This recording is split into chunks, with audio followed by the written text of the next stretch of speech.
We're going to go back and continue watching the sports strategy session because they're giving us interesting information. And let me just, it's got me thinking, of course. So TriMet has a $1.6 billion budget. Okay. The cost to operate the TriMet services is $610 million. That's how much. So that's $1 billion that's not accounted for. Where's that billion? Who's getting it? What are they doing with it? And why didn't any of that get cut? Because when TriMet cut 20% of the service, that would be the equivalent, if they had gone a whole year of that, of $120 million of service cuts when nothing else is getting cut. So those are questions I had immediately off the top of my head. Is like, the only thing that got cut was service. Okay, they didn't cut anything else. We know that. They just cut service to actual people. And we know how our government operates. And we know they follow an agenda, and the agenda is not about any of us out here. It's about special interests, the elites. We're the ones that pay for that. So let's pick it back up and see what else going on. Let's see what else he's got to say. On, and we understand more. Whether it be the T2020 discussion, whether it be who's the fundamental president of the United States coming up, and the philosophy of how transit fits into the use as a country. The federal reappropriation, I think, is up next year, Bernie, in terms of the overall funding between Congress, the Senate, the Congress, and the president.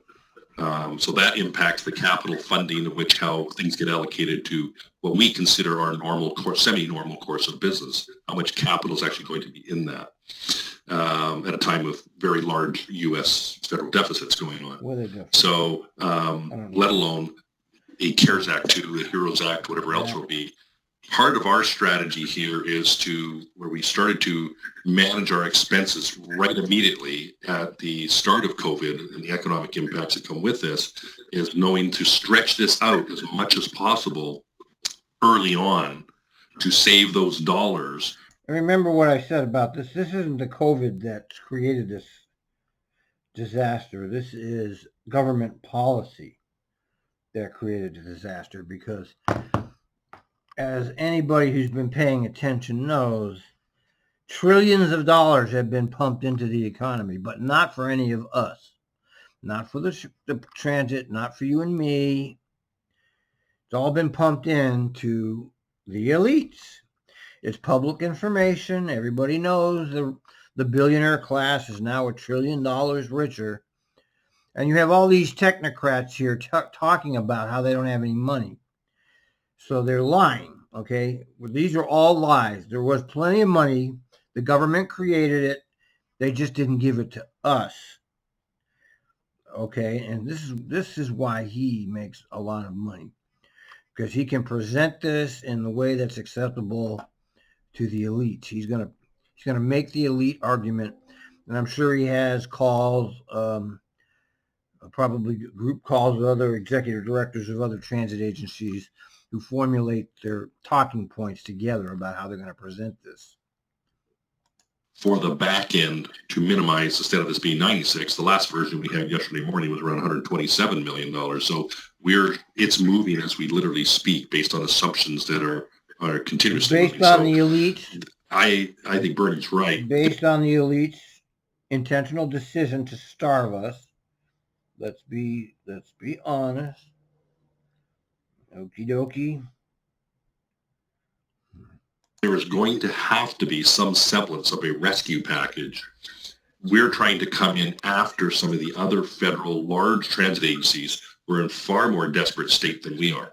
They may be tied to sales tax, and their sales tax is plummeted now. We already heard that. So they're probably going to hit New York is 50% fares. He keeps talking about sales tax, but they're tied to payroll tax. There's no difference there. Your wall. We already talked about. We're monitoring this, as Doug mentioned, daily, and so as conditions change, I think Michael has run about 30 different scenarios so far. So we're continuing to monitor and consider every aspect of this. Excellent. Thank you. Yeah, great. Lovely. I think what's fair to add on to what Dee said is we think this is probably the conservative case for us. We know we will balance to zero. The only question is what choices do we have to make to get to zero? And that's when we overlay all the elements and I call the levers at our disposal to get there. And that's where I overlay the principles we talked about. One change in injection from the federal government could change all this in just a heartbeat. I think it will have a high probability of some semblance coming to help us. But we can't plan that's going to arrive. We have to do the work as though it's not. If it comes, that'd be even better. But I think this is probably a conservative overlay. Dee, is that fair? Exactly. And so if you may recall, we're not projecting that ridership is going to return to pre-pandemic levels until 2024. So if even then, right at the end of 2024, as you can see from even these numbers show you that there will be a drop off in the shortfall based on what we know today. But Doug's right. We won't present an unbalanced budget to you. Yeah, so we will make some changes, right? Mm-hmm. And we'll keep you apprised. We will be taking reports on. I believe, Doug, you said you wanted these quarterly to the F&A committee so that everybody understands how conditions are changing. And if anything dramatic happens, we'll certainly advise you sooner. Travis, anything else? Not for me. All right. Keith, I see your hand's been up for a while. Yes. I think there's a third leg to this stool, and that's ATU. Okay. And I just was wondering if has there been any preliminary conversations, or are there plans to have conversations with them so that they're an ally and they're not an ally. Hindrance to making this happen. They're not. TriMet always wants give backs. It's all about give backs. Now, we talked about this yesterday. We'll listen to him lie through his teeth. Listen. We come up against it. Maybe I can comment to that one. So without getting into the details of bargaining, some of this information at the backdrop has been shared at a high level. This is still unfolding, and the answer is absolutely. It's a critical partner to the viability of everybody. So for me, it's a must. That has to happen and continue to happen. I'm looking past the current bargaining photograph, but yes, those dynamics have been shared, and not to be dramatic about it, but it's just. This is bigger than all of us. But we need to be open and sharing the challenges that come with this, and including the principles I shared around preservation of jobs. That's been on all my town halls. Keep talking about that as his main fortress. It doesn't matter. Let's just fuck the riders. They don't count. Okay, the employees are number one, according to him. Riders, fuck them. They're the first ones that will suffer. But we'll save the jobs for our people. I guess that's to be expected, right? I do in fact, I think I did one yesterday. So it comes up again, these four principles of safety, preservation of jobs, preservation of service, and financial resiliency. So they are well steeped in that. And the decisions to go against that, even the unpopularity of things like hazard pay. Well, I'd rather preserve jobs than pay hazard pay, so to speak, those trade-offs, right? Yeah, so he has an excuse for everything. He's got an excuse. Where's the $1 billion, Kelsey? Where's the $1 billion? Where's this? What's up with this? How come there's no discussion of it? Cities from backing out their contribution to the transit system and replacing it with stiff funds. The legislature wanted it to be additive, not just a maintenance of effort. What's what happened? And so there's 40-something%. All right, we got to go back. Okay, with the backdrop of the financial piece, we've had to accelerate communication up to the degree possible. But we know, in fact, I just did a town hall yesterday with our team, and it was about mental wellness and the spiritual health of yourself. That's really working with the service folks in Bernie's group. That's generally the estimate. Okay, good. Bruce, just to that one, I might just add on, I did I won't say the name of the multinational corporations, but I did some checking myself with folks I used to know in past life, and their economists are projecting something similar.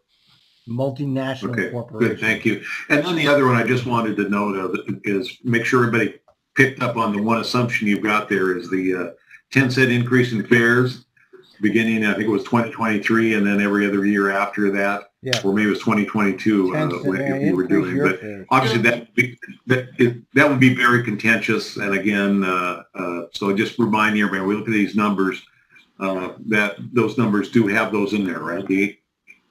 Correct. We anticipate that the fare increases will begin again and continue. Yeah. So again, another big policy issue for the board to talk about, and has big swings on this budget. I'm just pointing it out. So Doug, unless you have something else, I don't see anybody else's hands raised right at the moment. I think we ought to declare victory on this this agenda item. And I do want to thank everybody because I think it's a great piece of work, and obviously we're going to be talking about this a lot in the next few months. Yeah, no question. I think just for clarity, we have in our budget is fiscal 22, a fare increase, if my recollection was, and I was going to talk about this in the November strategy session, but since you've raised it, this would be, we would kick off probably December or January. The intention would be a very extensive public outreach on any fare increase. And like that, I think we've all been around long enough. There's no fare increases ever welcomed by anybody in any part of life. So that would include a very extensive early next calendar year. Your extensive outreach, bullshit, baloney. They're not anything you say is not going to change that. We know this is window dressing for them. These people make the decisions, and then they attempt to convince you how right they are. Okay, they've made the decision. Now they're going to take it to the public. And they're going to convince you that they made the right decision. That's their whole strategy. It's not the other way around. Okay, they make the decisions, and then their propaganda department attempts to convince you that they're doing a good job. That's how this works.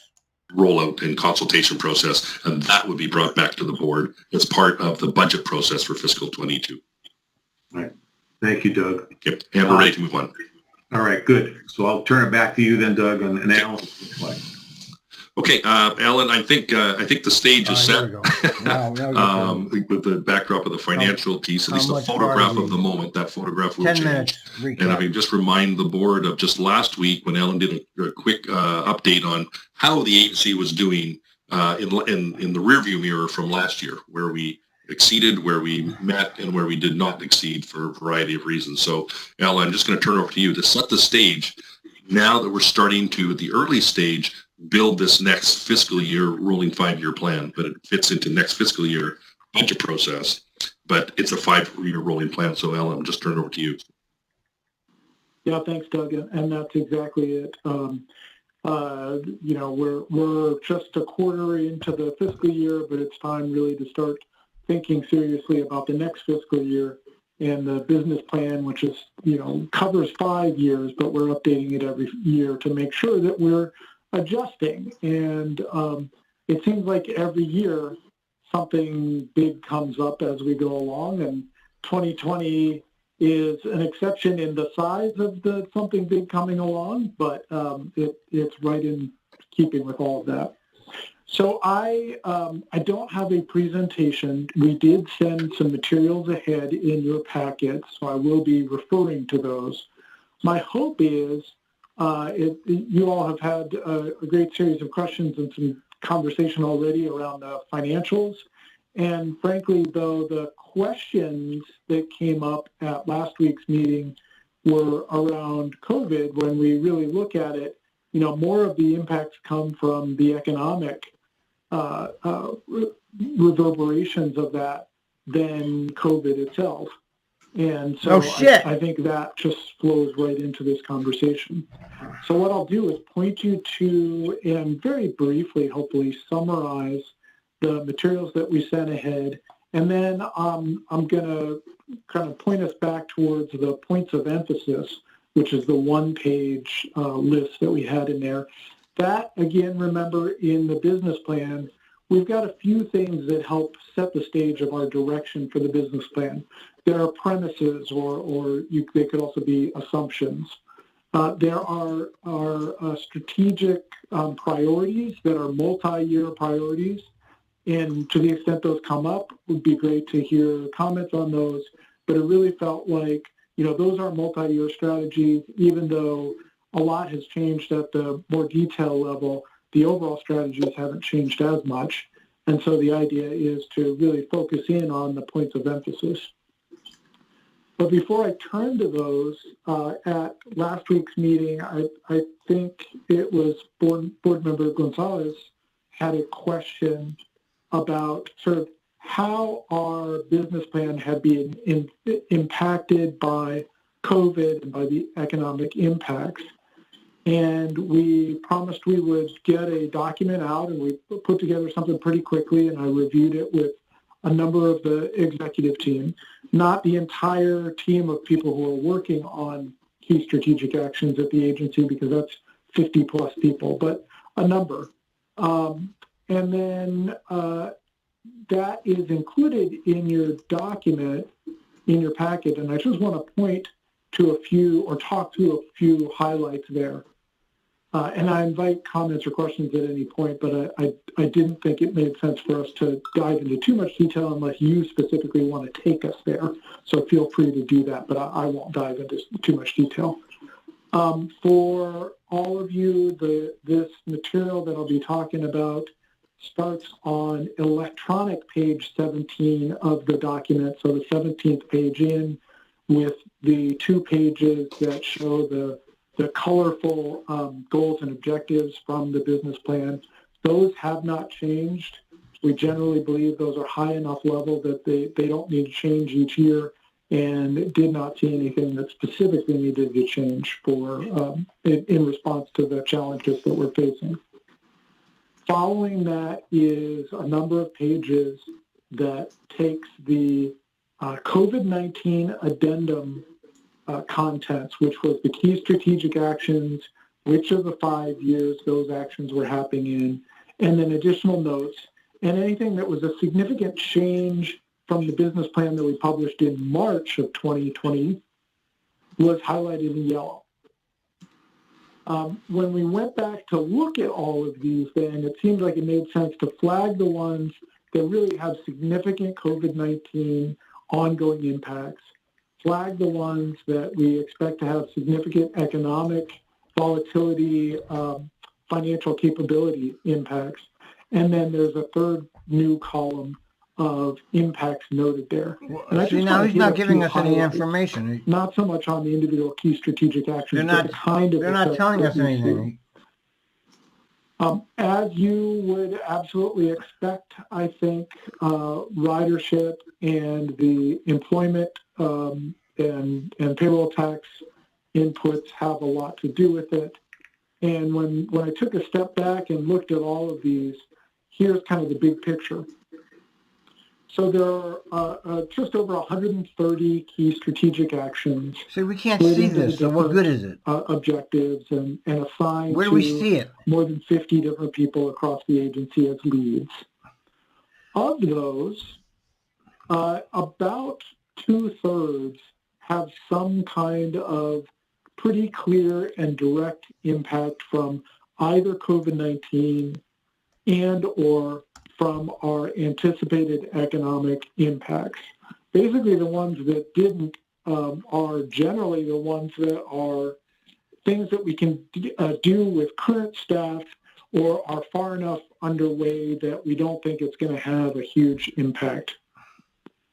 Well, where's the information? What good is it without the information? Of the ones that are impacted, close to 2/3 are impacted by some kind of economic picture, and a little bit under 1/3 are directly impacted by COVID. Where's the goddamn? See, they don't have. Let me just step through. If you're in the packet, starting on that. See, they're talking about shit, but we can't see it because it's not. This is the meeting,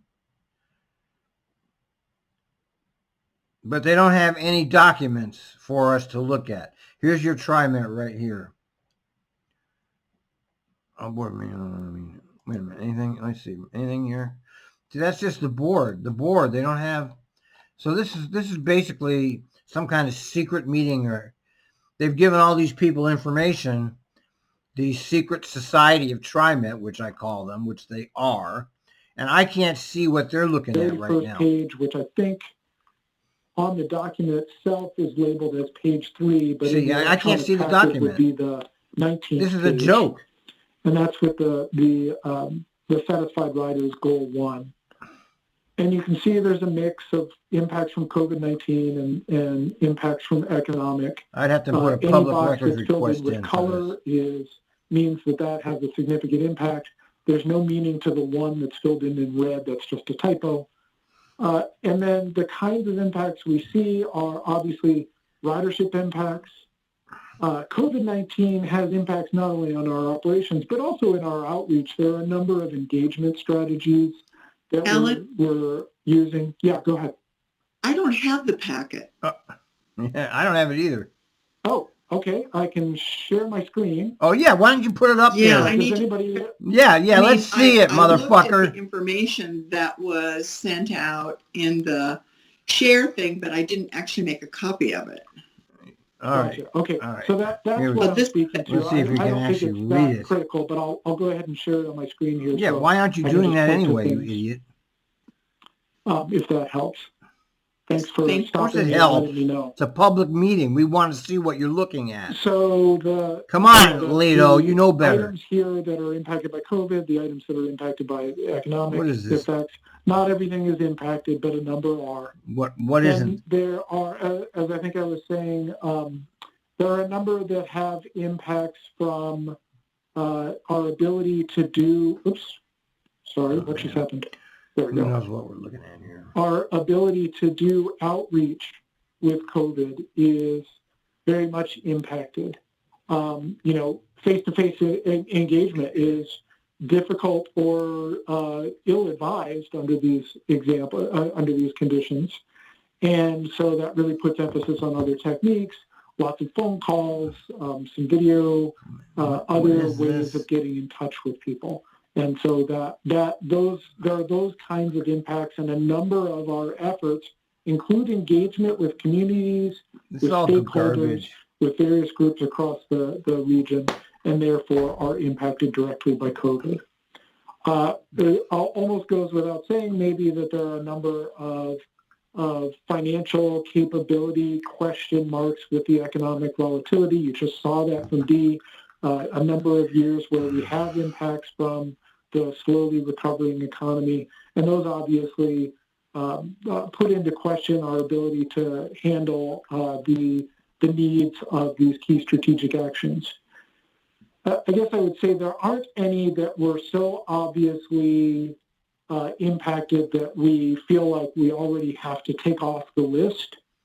But already with the COVID-19 addendum, which we did in May of this year, we already knew we had to move a number of them. And that's why you see these that have changed, added years or shifted years with the notes.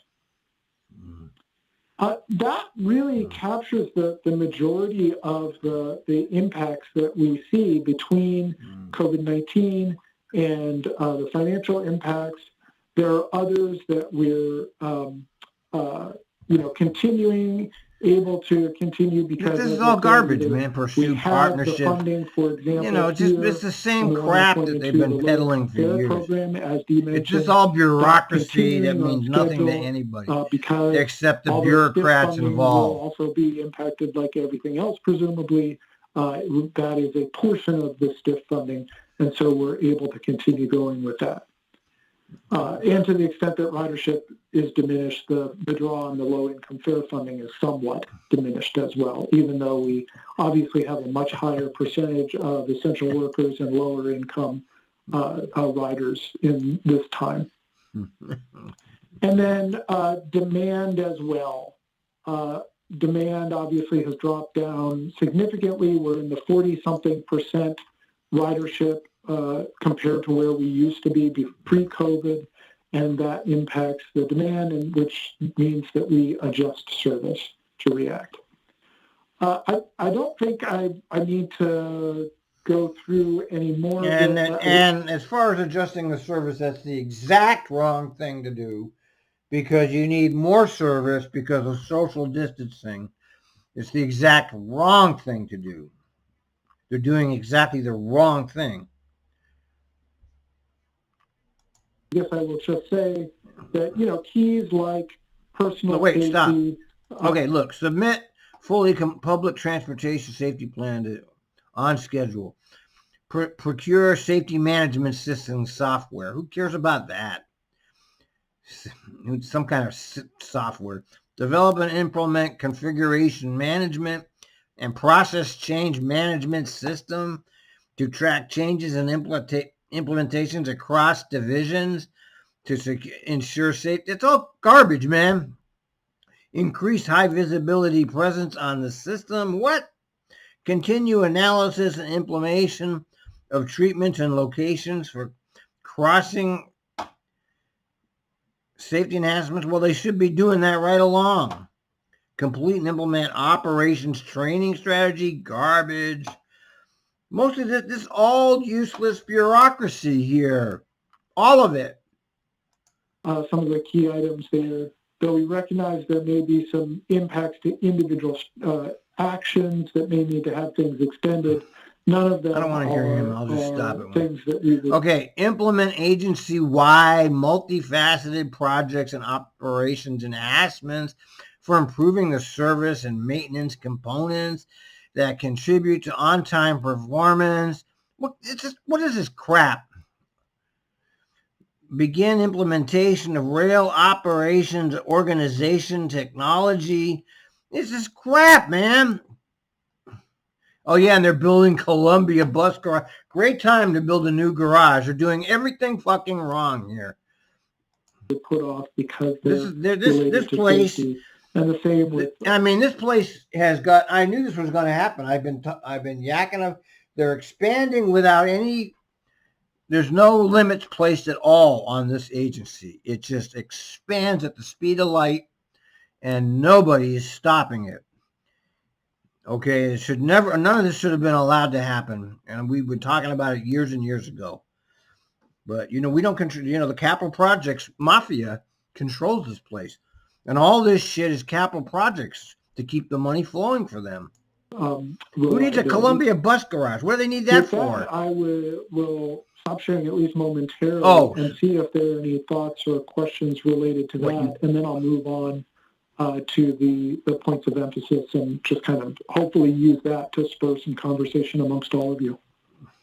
It's garbage. It's garbage. And Linda, I think if you go to the nobody next cares about any of this on the iPad, TriMet iPad, you should be able to get to the board shared documents and for we this don't get meeting. To see it. I have to ask. And I think that presentation he just went through is all there. Request. If it isn't, I'd be surprised.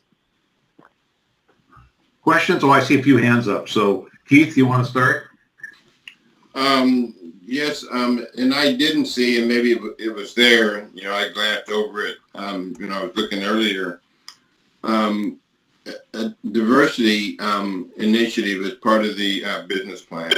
I'll put a public records request in for that document later. Is there an area that's going to be addressed in regards to a diversity initiative within TriMet? We don't want to hear about that anymore. And I think that certainly needs to be, part of a business plan because it impacts business in a huge way because of the well-being and the environment and atmosphere of TriMet. Oh, Jesus. We have to listen to this diversity. Yes, absolutely. And thanks for bringing that up. They just keep coming back to this. There are several places that diversity show up in the business plan. And diversity. Christ almighty, man. We're in a fucking collapse of civilization, and they're talking about diversity. Why don't you listen to the scanner, you fucking elitists? There's people lying in the streets everywhere, and you're worried about diversity now? Timing of it is probably a little uncertain for some of them. For example, under Objective 29 related to our own internal staffing, we had that employment diversity report. We have the recommendations that came from that we continue to act on. They may need to be extended to the extent that we're not hiring, as you heard. There's a pretty severe constriction on hiring. That makes it a little bit harder to hire new diverse candidates unless something that's critical comes open. But we also have efforts going forward in, trying to make sure that our training and our kind of management culture it extends and is fully inclusive to diversity within TriMet staff, as well as the external efforts around trying to ensure. See how disconnected this bunch is? They're so disconnected from the reality of real people. This is what they're talking about. It's got nothing to do with anybody that they're servicing at all. This is all about them, man. I mean, come on, man. How fucking disconnected can you be? Diversity in contracting, like our success with the Division Transit Project. Which should be canceled, but it won't. Thank you, Alan. I would also suggest, though, that perhaps, another survey needs to be done with employees, given COVID, given George Floyd, all the things that have occurred recently, to ascertain whether there is an issue or concern about discrimination or disparate treatment in the workplace. Yes, half the workplace supports Trump and half the workplace hates Trump. All right, does that answer your question, Mr. Edwards? I can tell you that you don't need a survey. All right, there's your workplace harmony. Half the employees support Trump, half the employees hate Trump. There's nothing else to talk about. What are you going to do about it? Nothing. So just shut up. And I think to me, that just makes sense to do that, because I am aware of issues. He doesn't know anything. At the same time, completely disconnected. I don't know whether those issues are run rampant or whether they're just isolated incidents. Perhaps I can comment on this one. Thank you, Keith, for raising this up. So you'll actually see even in my last draft of my own general manager deliverables for next year is suggesting exactly that. We actually need to do a cultural survey across the organization, because as we want to make sure we're understanding the pulse, if you will, of the vibrancy of the organization. And the other one that's also in not only my draft general manager goals with you all is that can be in here is also review of our policies, but specifically from a community of color perspective. There are policies that we've maybe had unintentional bias in that we don't know. So that's one of the deliverables that I have put forward for you, just for the general manager, let alone the organization. And there are some other ones as well, Keith. Great. Thank you very much. Yeah, okay. I had a comment on that You topic. see why it's so hard to watch these, because they talk about nonsense that has nothing to do with anything except themselves. They have a little bubble of elitism here. And it's all about them. It's all garbage to us. May I jump in, President Warner? You may. Thank you.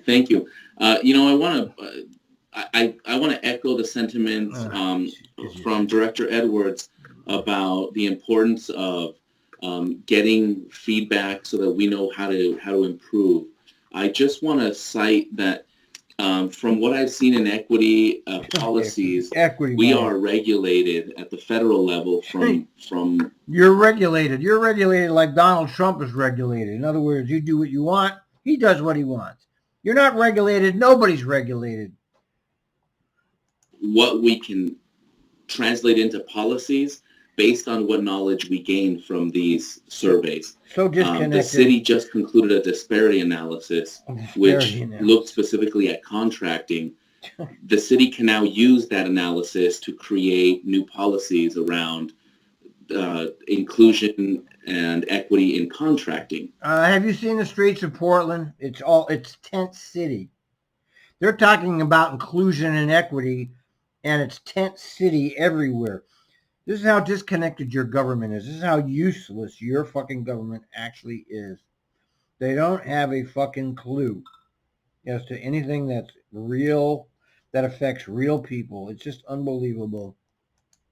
But they have to rely on that disparity study to really point out how the policies are going to address known disparities. And I'm afraid that Director Edwards, a series of surveys will give us meaningful information, but may not be useful for us to do any sort of policy making around it, unless we are looking at a study that can essentially hold water with that federal standard. So I just say that because I want us to be getting feedback. I want us to go through the effort of having a touch point with staff. But I also want to acknowledge that if we want to look at where there might be a policy opportunity or some practice that is going to address disparity, a survey may not be the mechanism that allows us to do things in a policy kind of model. Now, I'm just talking about what I know about the contracting disparity policies, but I imagine some similar vein may be true with regards to human resources and anything we do with our goals for internal staffing. Good comments. The staff want to respond to all of that. I think it's just a great comment to think about as we move forward with this work next year, Doug. Yep. Oh, thank you. Got it. Okay. Director Wade? Painful. Painful. Come on, painful. And Kathy's still muted. Painful. Keep painful. Sorry. Just thinking about the wonderful speakers that we had last week as a board. And so, I think I also want to echo the equity piece in that it'd be great to look at different transit agencies and see how they're approaching the topic around employee. And I feel like for me, it's really about employee health and wellness, particularly as Director Edwards mentioned in a time where it could be so challenging to be, to be a person of color. But my question was for Alan around the sort of feedback loop with community involvement and engagement. And since this is a multi-year plan, obviously with COVID, things are going to have to be creative or different when we're trying to get some feedback for 2022. But can you tell us a little bit about how do you see the community engagement or the process looking like for next year? And then I guess my only comment around that is I think we're going to probably expect sort of this digital, remote learning style to continue. So what do we have in place where, potentially TriMet can, either work with community-based organizations or even just in our website, I guess provide the technology, the technology tools or resources that people may need to be connected in sort of a digital way, because I know that sometimes our resources might be limited, but again, I think this is where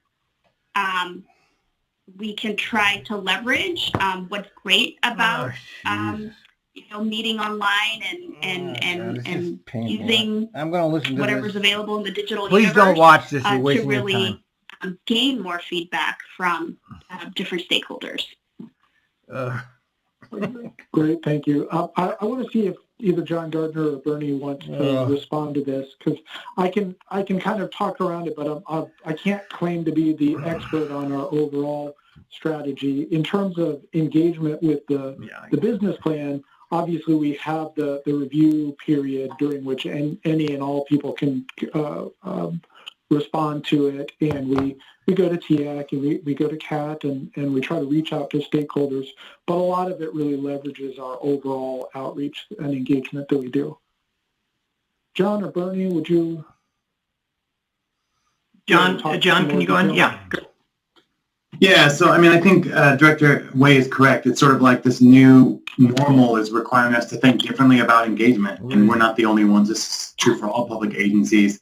I'll be excited to see what feedback we get and what learnings we have for the current reimagining public safety conversation, because we've asked partners to engage their communities using what other methods they can use that make sense for their communities. So in addition to sort of software tools or just phones or whatnot, we'll hear a lot more about what they're doing. And then that will allow us to meet them sort of in the middle and use the levers that they know are working, because they're closer to the field or to the ground or to the community than we are. So I think we're going to know a lot in the next 30 to 45 days, and it's going to inform what we do going forward, both in terms of engagement around the budget conversation or future service conversation. So I think Director Way is correct that we need to continue to stretch ourselves and look for new ways, especially during these times, to make sure people's voices are part of the process. Hilarious.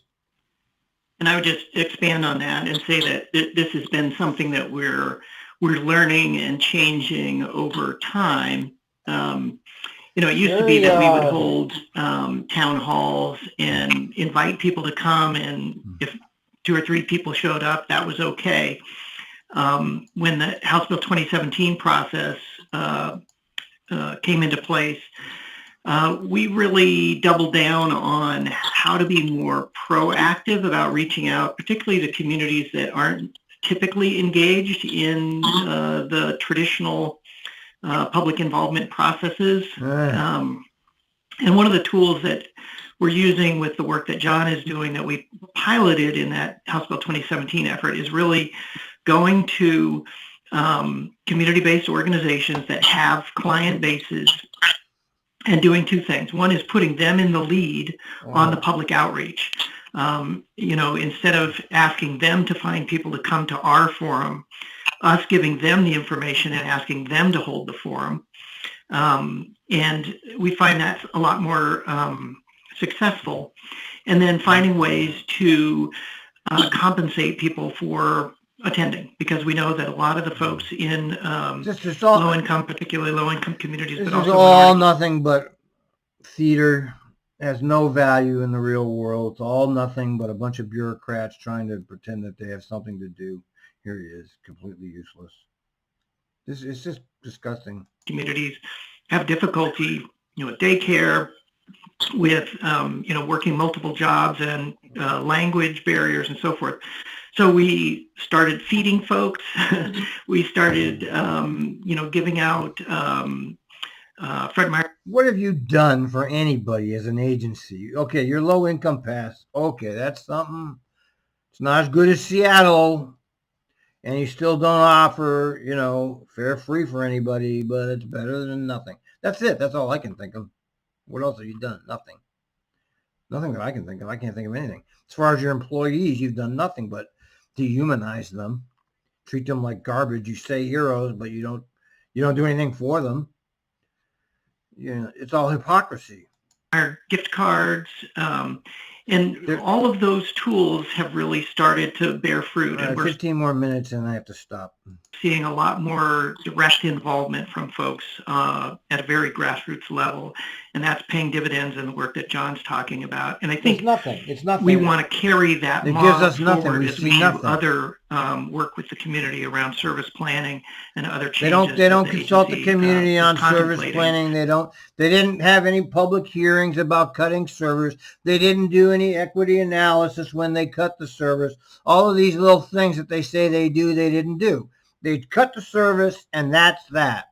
No public hearings, no equity analysis. We're cutting the service. Okay, this is how many times do I have to say it? These people are hypocrites and liars, 6-figured elites, sucking the taxpayers' money down for doing nothing. And all of these board members facilitate them. This is a closed criminal network, as far as I'm concerned. We now have those tools and those relationships that will bear fruit in the future. It doesn't mean anything. It's just lying. Makes it up. Thank you. I have been very impressed by I think the growth of and you're a goddamn sellout. We thought you'd be something. You turned out to be nothing. Based organizations and nonprofits that I think John and his team has really grown in the last year or so with more input. So, I happen to spend a good portion of my day on Twitter, TriMet, watching what people are saying. And there's nothing good there, okay? So they're making it up. There's nothing, they're making it up. So thank you for that work. I think just my last comment is just working with the House of Population as well. I know that we, deeply care about, again, folks who are not able to have stable housing for whatever reason. What the hell are you doing about it? I feel like that is oftentimes the population that gets, really underserved. What are you doing about it? Nothing. And like so many other institutions. You kicked them out of your bus shelters. What are you talking about, lady? You don't even have any idea of what you're talking about. You're just a talking head saying nothing. They may come across. And so, it is just be interesting just how we continue to engage the houseless community. You don't engage them at all. Talking about fair and also later in the presentation. So, again, I think this is also a particular group that is also impacted by some of the things that we're doing. Thank you. What a waste. Director Bellman, you've been patiently waiting with your hand up. This is horrible. Thank you. So, as you dig into this document with the COVID and the economic impacts on the business plan, there really are just a broad array of initiatives that are being either delayed or extended by the financial impacts. And I wrote down a few of them: the transit-oriented development, some IT improvements, including for communications with customers, developing a carbon lens for planning, the Columbia Bus Garage, transit-oriented development. So those are some really broad impacts on some really important initiatives. And my question is, do we have any kind of prioritization as the financial picture improves, or if it improves more quickly than we currently expect? Kind of have we prioritized which of these many initiatives we want to kind of get online first? Yeah, let me start with that, and then I invite Doug or Dee or anybody else to weigh in as well. My answer from the perspective of business plan development is the prioritization. I mean, that's why we're going through this process, right? For now, it's things like we need to, obviously, culture of safety underpins everything, equity approach underpins everything. But when we start thinking about individual efforts, what supports our points of emphasis in the business plan? What supports our goals and objectives best? It's garbage, man. And which things garbage and more garbage we can really meaningfully carry forward and continue kind of regardless of the circumstances. So part of the answer to that actually comes as we develop the business plan for this next coming year, partially guided by this conversation that we're having right now. It's painful. This is terrible. I guess I would add, and then see if Doug or anybody else wants to add in. Clearly, you mentioned a couple things like Columbia Bus Garage. Well, that was a really high priority when we expected ridership and service growth the way it was pre-COVID. Yeah. Now, yes, we will get there, but it's not quite as urgent. It's not quite, and so those kinds of things, completely useless, because the world has changed, can actually not quite go on the back burner, but can be reprioritized behind other things that still must go forward. Like what? What must go forward? What is it that must go forward? Laura, is that answering or starting to answer your question? They haven't told us any. That is, thank you. Yeah, I mean, certainly from my point of view, the initiatives around greenhouse gases, carbon lens, we have a fucking depression. A third of the country is going to be homeless soon, and they're talking about greenhouse gases. As our financial condition permits. Oh, it's just unbelievable. Yeah, thank you. I'd be happy to hear if 10 more minutes of this. Comments on prioritization. I'm going to go back to the TV set. Sure, and there's no stepping away from those specifically, but always that question mark on what's the opportunity cost when we put limited resources into those. And I think what we're flagging with that is it may change the timing. It doesn't change the commitment. Doug, did you want to add to that? God, yeah, it's painful. We can't hear you.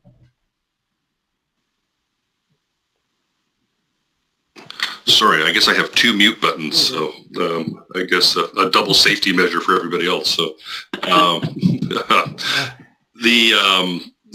think, Alan, that's right. I think some of this is market driven. TOD is very market driven. Market driven. No, this is not market driven. It's not market driven. This is a tax funded agency from your taxes. It's got nothing to do with a market. Okay, nothing. This is this neoliberal hack talking here. And this guy's a nightmare. All right, he's a nightmare. Do not respect him. He does not respect you. External driven. That's not to say there's an immense amount of work still going on in TOD, but the deals will only flourish as we have our private sector and our external partners able to. You should never have had private sector involved. We've got a lot of work to still do behind the scenes before when they become ripe or ready to do the deal per property. So you'll probably it's all about property development. This is why TriMet went off the rails when they let the developer weasels take them over. That's not uncommon that TOD gets extended in downturns in economies. So you also want to make sure we do good deals, not just impulsive deals where we end up picking the pieces up on the other side because the private sector partner could pull off what they said they did. And to the other one is where demand is down, to the 50% level, that, we have to be careful that we're trying to return to base service before we accelerate up expansion. So I think somewhere in there and that's where the Columbia bus base fits in. So team is updating the expansion should be off the table right now, but they're completely disconnected. They don't answer to the same gods we do. Called the demand numbers of riders, let alone the demand numbers that buses, in this case, that have to support that. So, and behind that is, in fact, the Columbia bus base. So it is still, we own it. We're still going to develop it. It's just the pace of A, affordability, and B, the needed demand that supports the speed of that development in combination. So the GHG electrification part, or GHG or maybe hydrogen in the future, I would never discount that out yet. I think those are things we're still going to progress on. But I think we are going to have to look at the speed of that progression based on demand of particularly the new service side. As we get to electrify existing fleet, because some fleet, we may have to run the fleet a few more years than we'd anticipate. So those were things where our average age right now is about 8-9 years on the bus fleet. It was around 15, 16, 17 years. We've really reduced that significantly in the last several years here as we modernize. So, but the remainder of the back fleet, that's where we want to continue to get to electrification as much as possible. The Powell Garage project, which is going to be electrified, that continues. So an immense amount of work still going on in it. The carbon lens is beyond the bus fleet though. And I think that's areas where some can be accelerated or the timing may be different, but the carbon strategy is still going to retain, to Alan's point. So.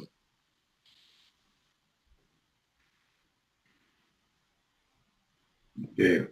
I'm looking for any other hands raised on this part of this. I want to make sure we get to your points of emphasis here for fiscal year 2022. So maybe we ought to wander into that one if you think this is a good time, a good segue to get to that. Okay. So Alan, go to that document. Yeah, absolutely. I'm turning back on my sharing again. What do we got here? This is just a one page. All right, let's stop it. Let me read it for you. Ridership and recovery strategies. Let's see what your develop projections for ridership demand, deliver service and capital plans for most likely scenarios. Restore service on lines most likely to attract returning and new ridership and make adjustments based on financial capacity. Sure. Reimagine safety and security. It's like there's no security and there's no safety and there never has been. Okay, and there still isn't. So all of this is nonsense.